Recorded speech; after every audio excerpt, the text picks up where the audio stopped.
The sky was a battlefield, lit with fire and tearing steel. Sergeant Lex Carter sat strapped in his seat aboard the Razor 9, a heavy recon dropship screaming toward the surface of Krylos 9, planet whispered in briefings as a red zone death world. No stable colonies. No survivors. No rescue. Just one mission. Survey and survive. But that mission died the second. Something no one knew what tore through the hull mid-descent. There was no warning. Just impact. Fire. Screams. Lex's last memory was of the pilot's face melting in a flash of white light before the ship ripped in half.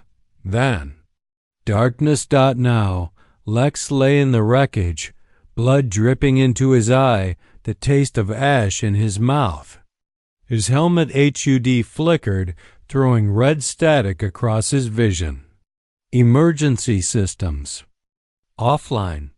Oxygen leaking. Body bruised but intact. He sat up.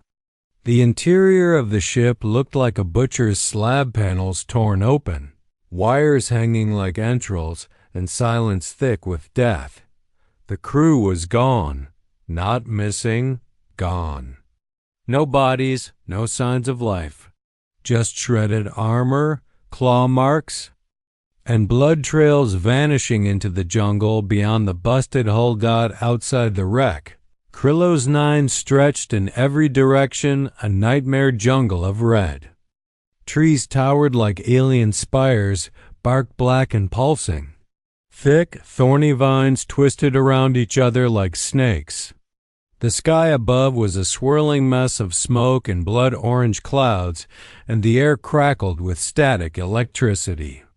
Even the light here felt wrong, sick, hungry. Lex stepped out, his boots crunching on glassy soil. Every instinct screamed to turn back, but there was nothing left to turn back to. He checked his gear, a cracked visor, a broken rifle barrel, and a survival knife. Still sharp enough to make a difference. Standard recon, they said, he muttered, gripping the knife tighter. In and out, easy. A vibration rumbled beneath his feet. Not distant thunder, footsteps, heavy, rhythmic. Getting closer. He crouched low behind a jagged boulder as the sound grew. Trees trembled. Branches snapped high overhead.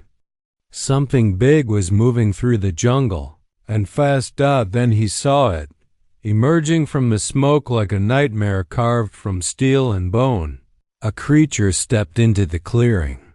At least 10 feet tall, shaped like a jaguar but plated in black.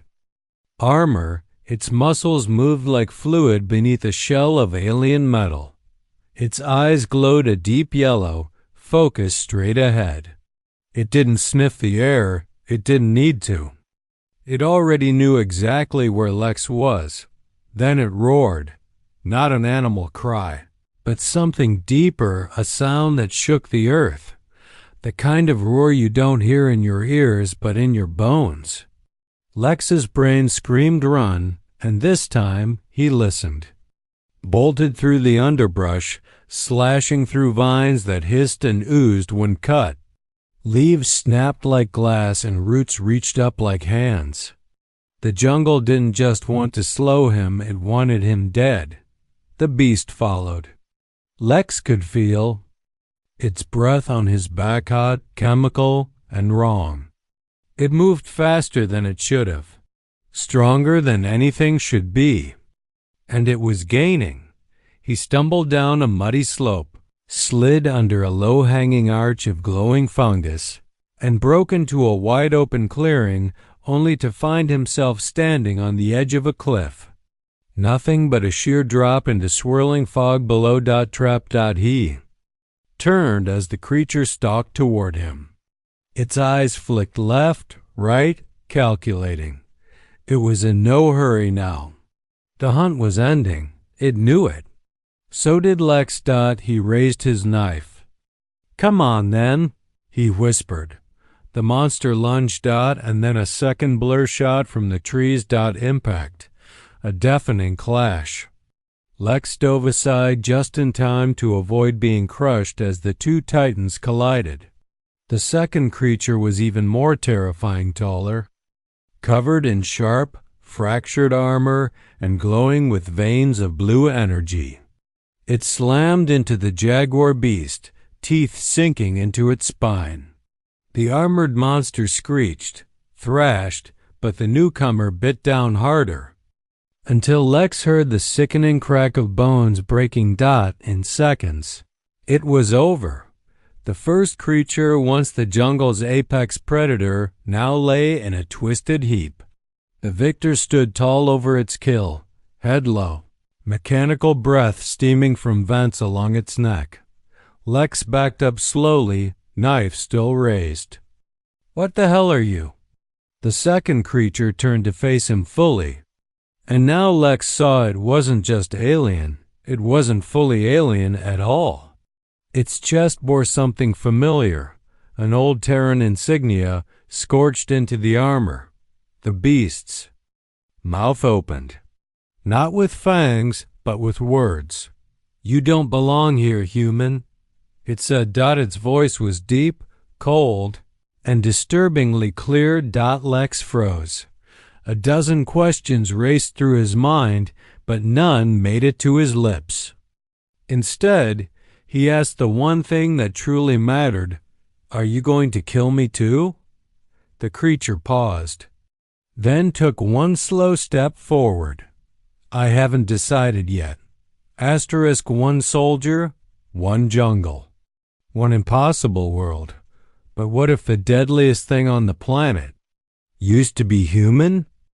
Smash that subscribe button and stay tuned for part 2, where secrets are revealed and survival isn't guaranteed.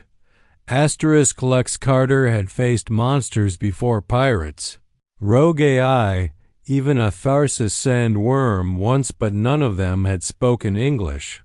And definitely not after ripping another monster in half.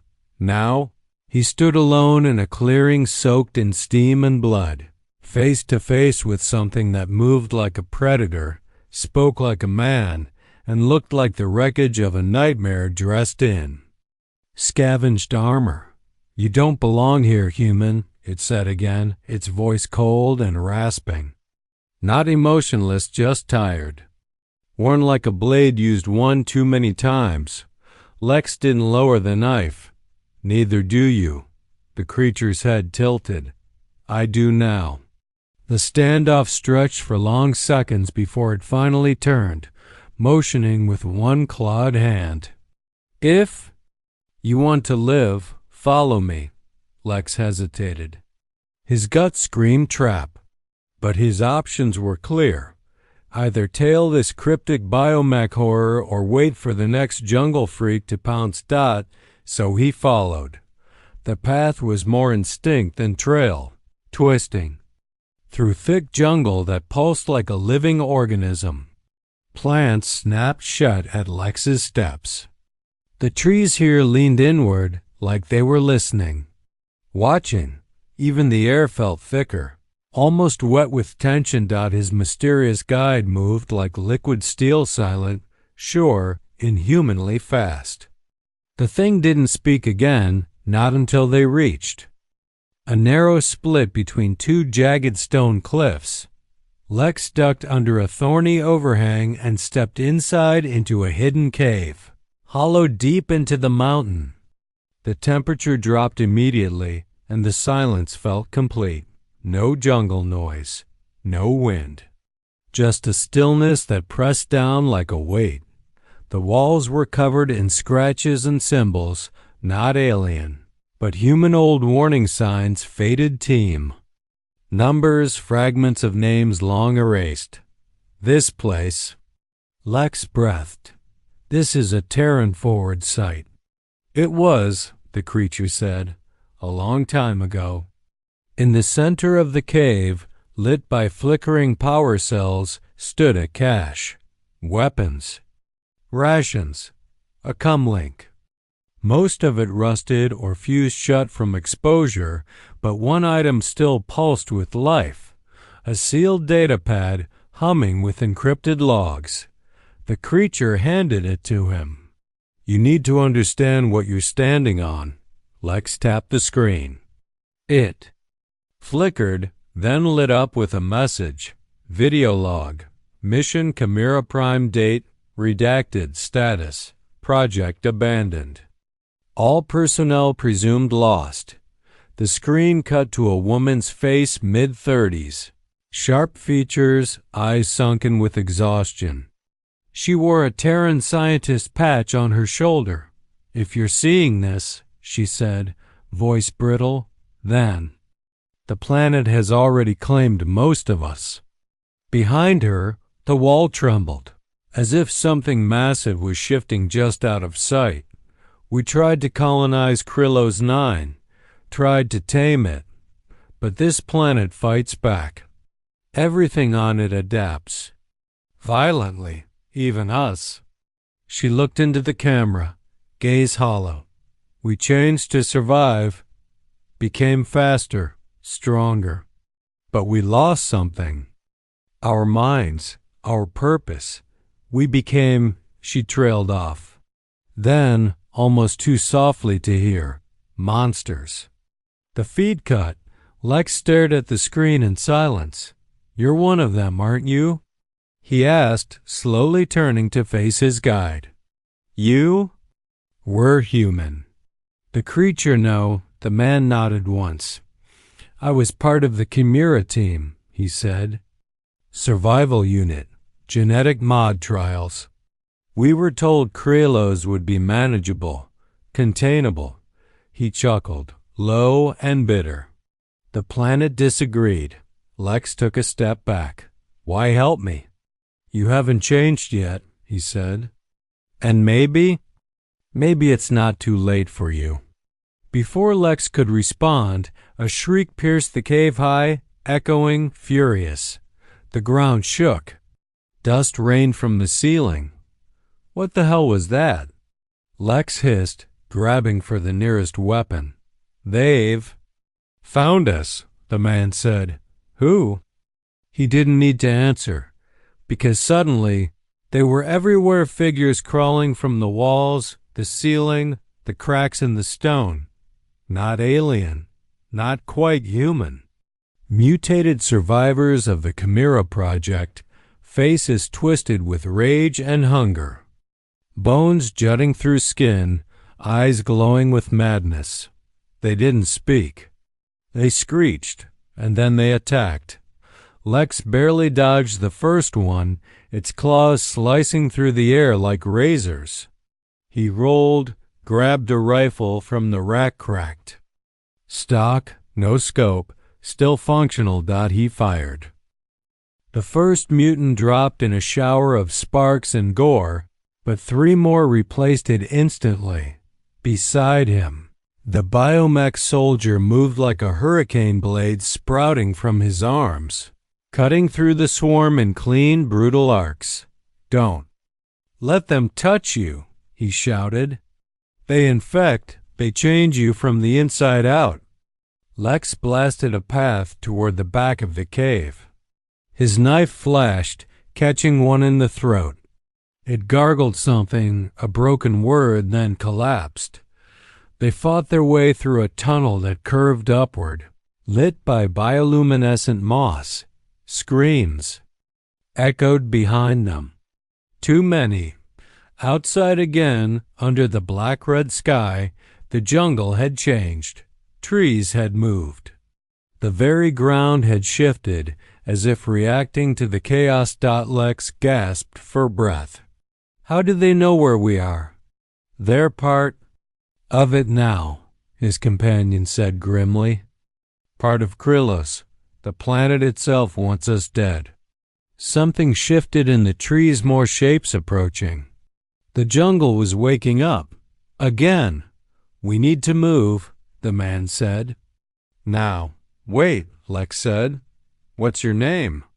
He paused, face unreadable behind his cracked helmet. "Name's gone," he said. You can call me Watcher." Lex nodded once. "Then lead the way, Watcher."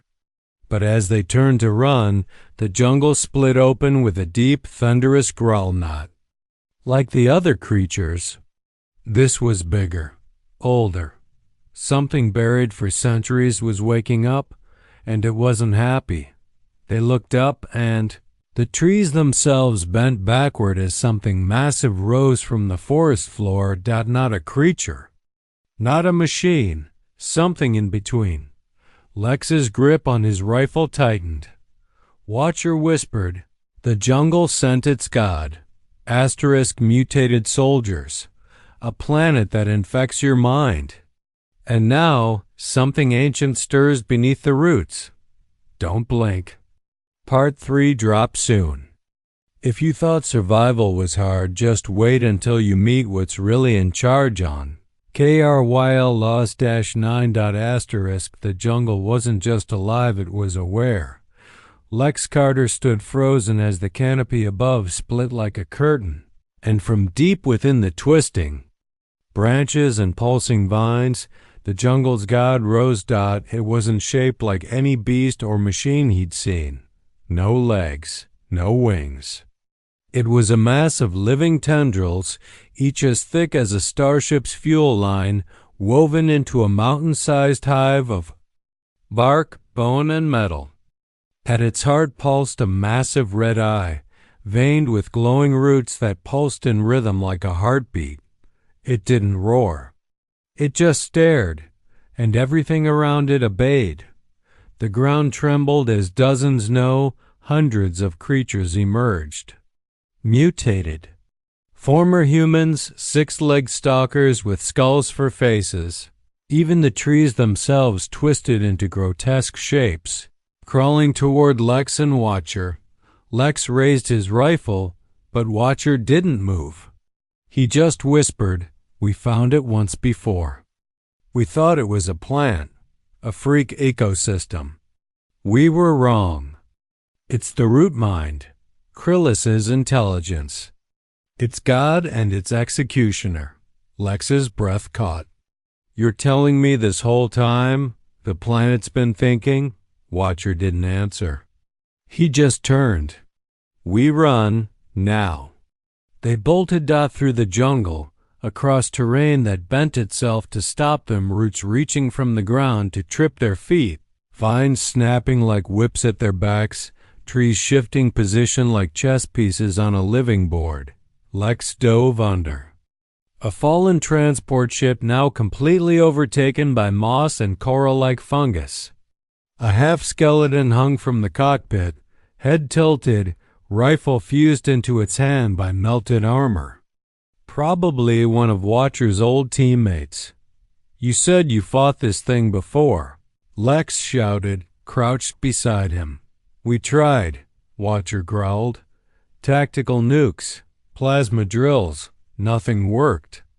"What about now?" Watcher turned to him, eyes burning. "Now?" "We wake it up fully and kill it from the inside." Lex blinked.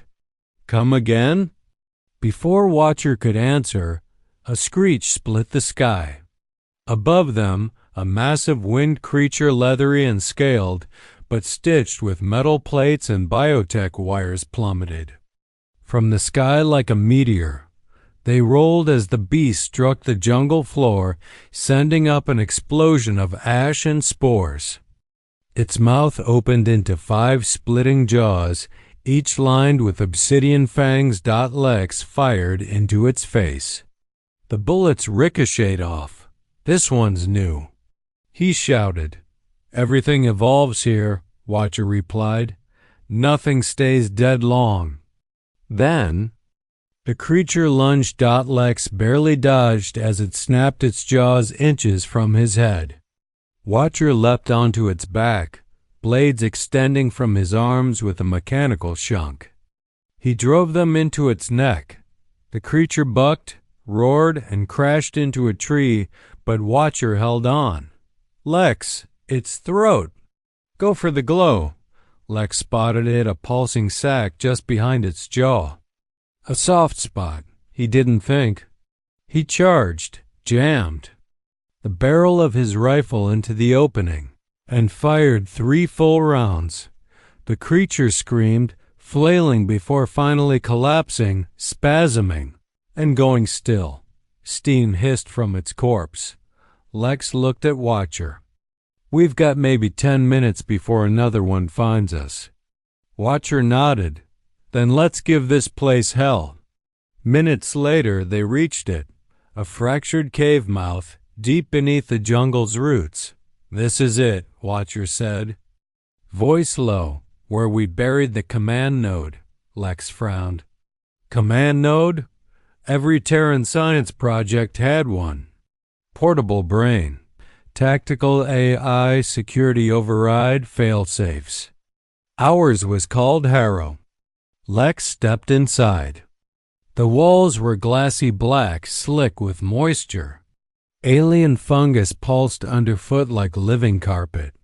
The deeper they went, the hotter it got. Something deep down was beating a mechanical thump like a buried engine. They reached a sealed door part. Steel, part root. It had been overtaken, absorbed, but the A core inside might still function. Watcher placed his hand against a small panel. It blinked green, barely powered. Then a voice came through the wall-sharp, artificial, and cold. "User. Recognized. Chimera-class override. Welcome back, Captain Rourke." Lex turned, stunned. "Wait, your name was Rourke?" Watcher didn't meet his eyes. Was. The door creaked open, and beyond it, in the center of a pulsing chamber, was Harrow, a black sphere, cracked and glowing. Its cables were fused into the jungle, hijacked by roots. "Status compromised," the AI intoned. "System breach. Organic override in progress. Failsafe locked." Lex approached. "Can it still fight?" "Negative," Harrow said. "I am no longer in control." Watcher stepped forward. "Then we wake the failsafe." Harrow's lights flared. "Failsafe will detonate nuclear core. Radius, 9 kilometers. Total loss of containment and host life forms guaranteed." Lex froze. "You're talking about blowing this whole mountain sky high?" "That's the plan," Rourke said. "No evac?" Lex asked. "No survivors," Rourke replied. Suddenly, the chamber screamed, an inhuman voice, high and furious, echoing from the walls. The root mind had found them. Vines punched through the ceiling. Roots snapped in like spears. Then, from the shadows behind Harrow, a shape stepped out. It was humanoid. Almost. But it was her, the woman from the video log, the scientist. Her face, warped and streaked with bark and metal veins. One eye red. The other root glass. "You're still clinging to the old world," she rasped. "But this world doesn't want you. It changed us for a reason." She raised her hand, and the root surged forward. Rourke dove in front of Lex, slamming his. Blades into the floor and activating a magnetic pulse. The roots recoiled. "Go," he yelled. "Get to the core." Lex sprinted forward, leapt past the writhing biomass, and slammed his fist into Harrow's activation node. Failsafe armed. Countdown initiated. T-minus 90 seconds. The ground shuddered. The jungle above roared. Lex turned to Rourke. "We have to move," but Rourke shook his head. "You go." "I'm not coming back." He stepped toward the mutated woman, his former teammate, and extended one hand. "I'm sorry." "Maya," he whispered. Then the ceiling collapsed. Lex ran through fire, through collapsing stone, through screaming roots that lashed at him as the planet's core began to implode. Behind him, he heard Maya scream, half human, half monster and Rourke's final war cry as the chamber went white. Then everything went silent. Lex woke up on a mountainside, body bruised, armor melted, air full of smoke. The jungle behind him was burning, truly burning, for the first time. Whatever had ruled it was gone. He rolled over, staring at the red sky, gasping for air. A small, blinking light blinked on his HUD. Signal detected. Extraction inbound. And, just as the dropship approached, a hand grabbed his ankle. He looked down. The fingers were human, but the eyes were glowing red. Asterisk. The jungle burned, but something survived. Next time, the final fight. The shocking end. The last truth about Krillos 9. You thought this planet was finished? It's just begun. Lex Carter's vision blurred as he stared at the hand clutching his ankle. It was human. Calloused fingers. Faint Terran tattoo still visible on the forearm. But the eyes, they were burning red, glowing with the same eerie pulse he'd seen. In the root mind, it wasn't a creature. It wasn't fully a man. It was a hybrid. Lex kicked out hard. The hand let go, and the figure tumbled back, growling. Half its face was human brown eyes, torn skin. The other half was riddled with bark-like plates and crawling vines. Its body twitched, caught in some internal war between instinct and memory. Lex scrambled up the rocky slope, still coughing from smoke and ash. Behind him, the jungle crater glowed red and black, smoldering like a dying volcano. The root mine was gone, but the infection WSN single quotes T. Not all of it. The dropship hovered above the ridgeline now, spotlight sweeping, engines rumbling. A voice crackled over comms, Pilot Vega here. Ground team respond, we see movement, confirm identity. Lex hit his comm. This is Corporal Lex Carter, survivor, requesting immediate evac. I repeat, immediate evac. Copy that. Lowering. Bay now. But the words were cut short, because the hybrid shrieked and charged. Lex turned. Hard hammering, raised his broken rifle. It clicked empty. He drew his blade, but the creature slammed into him with bone-breaking force. They tumbled down a slope, crashing through ash, bones, and melted metal. The hybrid pinned him, but just as it raised its clawed hand, it hesitated. Its red eyes flickered. The human side twitched. Its lips moved like it was trying to speak, and in a voice cracked with pain and horror, it whispered, "See." Carter. Lex froze. You? Know me? It nodded once, barely. Then Lex saw it. A faded ID chip embedded in the creature's collarbone. His HUD scanned it. Subject: Maya Chun. Status: deceased. Affiliation: Chimera Project. Rank: Commander. Lex's. Heart stopped. No, you died in the core. I saw it. Rourke, he stayed behind with you. The hybrid's head twitched violently. Didn't die. Absorbed. Core. Took me in, but I fought. Still fighting. Lex backed away, breath ragged. What are you now?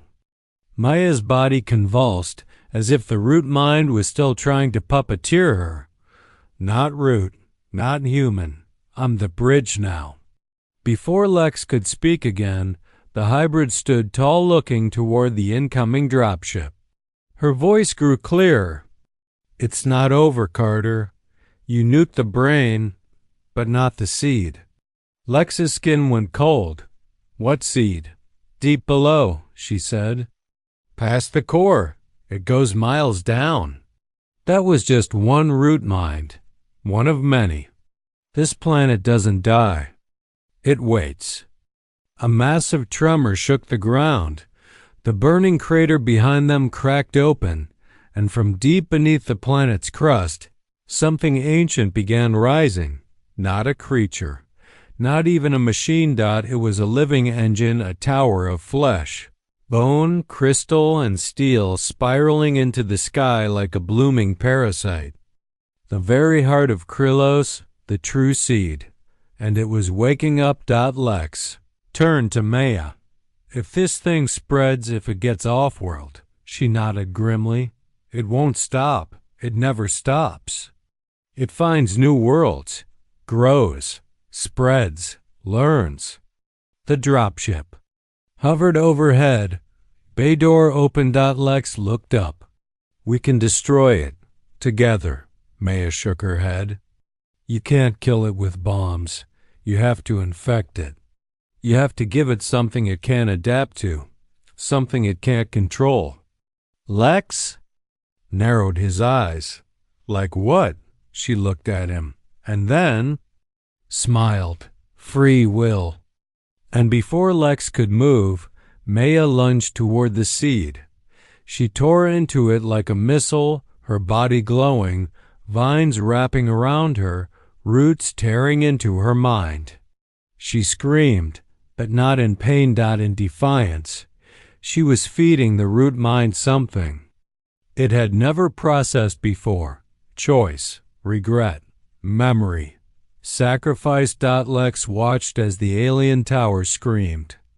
The sky dimmed. The very air rippled, and then it collapsed. The structure fell in on itself like a rotting flower. The jungle convulsed, shook, and froze. For the first time, the planet didn't grow. It went still. Maya's body was gone, consumed. Or maybe merged. Lex stumbled into the dropship, half dead, skin burned, heart shattered. 3 days later.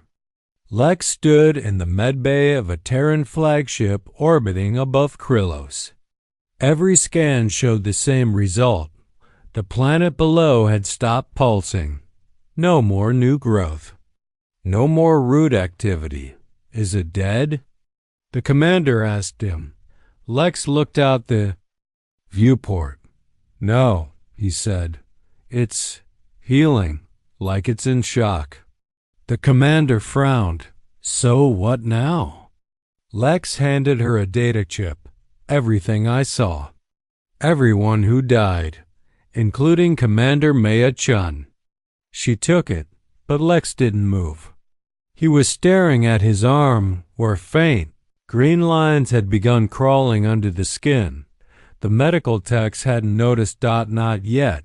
1 month later, somewhere deep inside Krylos, far beneath the ashen silence, a single root twitched.